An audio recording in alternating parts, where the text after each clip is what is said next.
Good evening, all, and welcome everyone to yet another enthralling episode of the Casual Cinema Chat. This is your neighborly friend, Tanvir Syed, MC Tam and number one, welcoming all of my dear friends and neighbors. Okay. I'm not gonna do the white voice, but this is the Casual Cinema Chat, and welcome to the video where I talk about Sorry to Bother You. And yes, spoiler alert. Before we start, please make sure to hit that like button, hit that subscribe button, and follow me on Twitter, Tantag01. And also leave a comment in the comment section below on anything about this video, or if you recommend any improvements to all the videos I make. Right, this is going to be very brief. I went into this movie being told by a lot of people that this is the next Get Out. Sorry to disappoint you, but Sorry to Bother You is unfortunately, you could say, Get Out light. A light version of Get Out. Here's the thing. Get Out focused a lot more on horror. Like on the suspense and the presentation. The presentation and the ambiance of, like, you know, the horror scenes.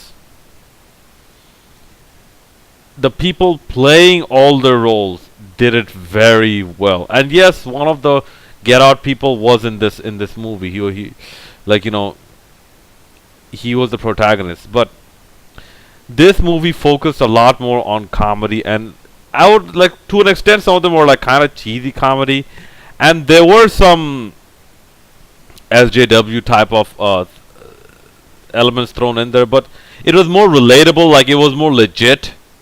It's basically based on, like, you know, how big corporations have a lack of empathy and, like, you know, apathy and whatnot. But like I said, it did not focus enough on that. They showed you one or two clips about, like, supposed, like, you know, this slave labor and whatnot, and, like, you know, making centaurs, making yeah, I don't know what they're called in the thing world. They're centaurs. Centaur. Half horse, half human, like Motaro from Mortal Kombat. Well, the early Mortal Kombat, not the ones where he lost his hind legs. Yeah, centaurs. And even, like, you know, there were some loopholes. Like, you know, what would a fucking centaur do in a bathroom? Wow, in a bathroom with a urinal, with one urinal. Why would a centaur in a bathroom with one urinal in it? So stuff like that. It sort of didn't make sense, but still, the comedy, it was good. The horror scenes, some of them were good. Some of them, not all of them, because there were a lot of, like, you sort of felt this movie was a bit too short. Like, the balance between horror and comedy was not proper. I'm sorry. Was not was not adequate. Adequate. Sorry.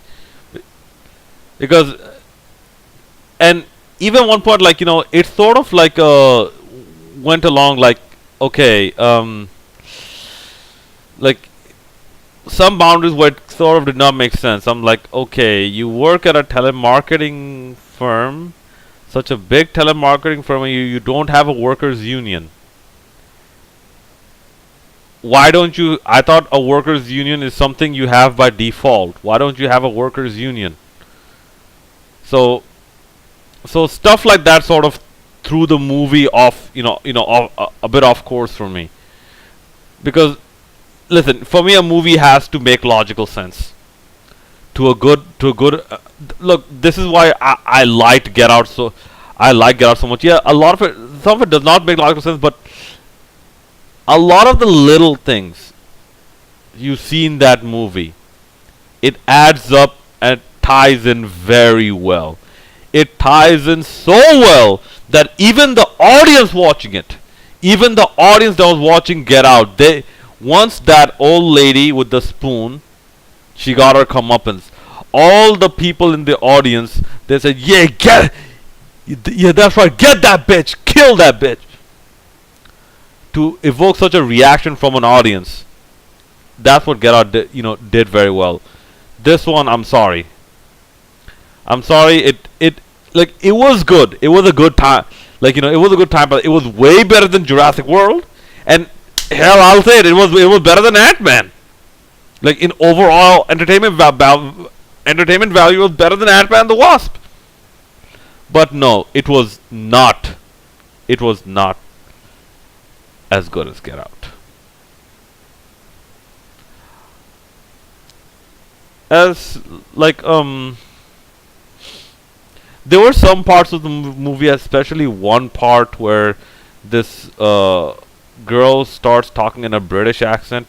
First of all, that is not a white voice. That is a fake voice. That is an absolute fake voice. That is like me not trying to sound British, me trying to sound Irish. If it doesn't come naturally to you, if it don't come naturally to you, it looks awkward as fuck. And yes, I've lived in England for 5.5 years. I've seen all type of people with all type of accents. Okay. So, and I'm someone who focuses on hearing a bit more than sight.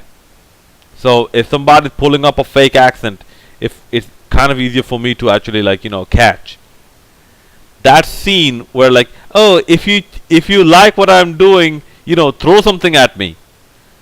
Like, maybe I didn't catch it, but yeah, she did not get injured. All right, like all the raining stones, she did not get injured. Okay, like okay, that's sarcastically believable. All right, so maybe that one scene, it's sort of for some reason that sort of pissed me off. But yeah, it turns out in the end the girl was right. They are actually doing slave labor. Slave labor with little to no value for human life. So, their workers are only commodities to them. For them to manipulate and enhance as they see fit as owners and whatnot. So they sort of tied that well, but I would have liked a bit more exposition. Let's just put it that way. Even with the content we got, I would have liked a bit more exposition, because I like exposition as well. I'm more on hearing, so I like exposition as well. Anyways, those are my thoughts on the movie. Let me know what you guys thought about this movie in the comment section below. And as always, hit that like button and subscribe button. Follow me on Twitter, MC1. And as always, if you have any recommendations for improvements for my videos, do let me know. The MC1 Twitter side, the Bengal Dragon, signing out.